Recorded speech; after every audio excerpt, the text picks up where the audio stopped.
Togo Info, le Togo à votre portée. Maintenant, Faure Gnassingbé élu à plus de 70%, je le dis, beaucoup n'arrivent pas à cerner. Je fais observer que dans les dernières périodes, ça fait pratiquement 2 ans et demi ou 3 ans, le régime de Faure Gnassingbé a été contesté par la majorité des Togolais.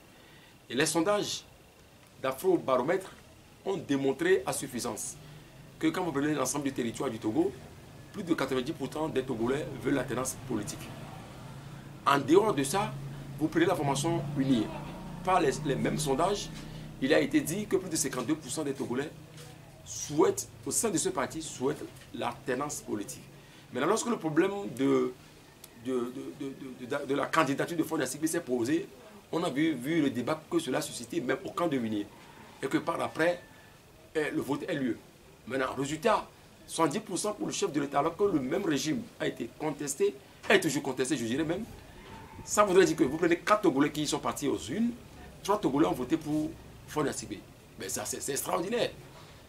Qu'est-ce que le régime a fait dans les dernières périodes en matière de santé, en matière de l'éducation, en matière d'assainissement, en matière d'eau potable, en matière des infrastructures routières? Qu'est-ce que ce régime a fait et qui amène aujourd'hui à ce que les populations puissent le plébisciter jusqu'à ce point? Ça amène tellement ça alimente le débat. Et ça alimente le débat au point que moi-même qui suis ici, je ne fais pas confiance. Enfin, je ne donne pas confiance à ce résultat qui est proclamé. Et je l'affirme que c'est un faux résultat.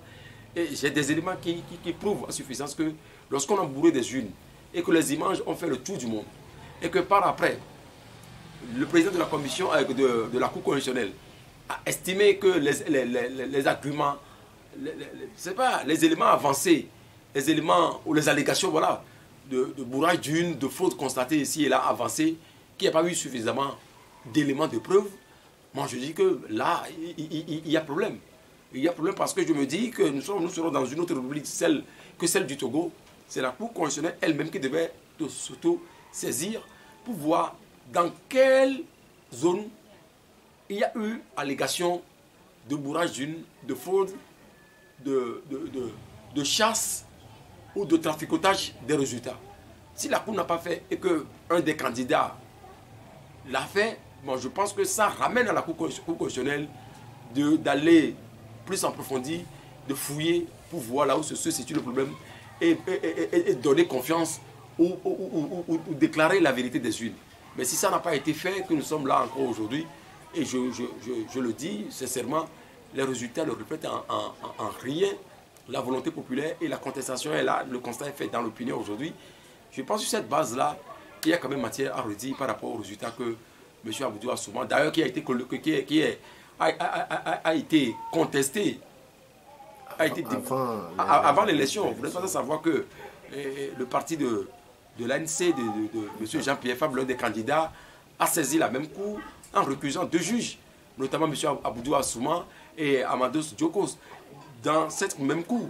Et vous prenez même cette cour, la composition, qui devait être la 9, mais la cour est composée aujourd'hui de 7 membres, il y a aussi problème. Donc quand vous prenez tous ces éléments-là, je dis que Aboudou Assoumane nous confirme aujourd'hui que par rapport à ce que beaucoup avancent, qu'il est militant d'UNIR et qu'il ne peut pas proclamer une autre personne, un autre candidat que celui de UNIR, Faure Gnassingbé.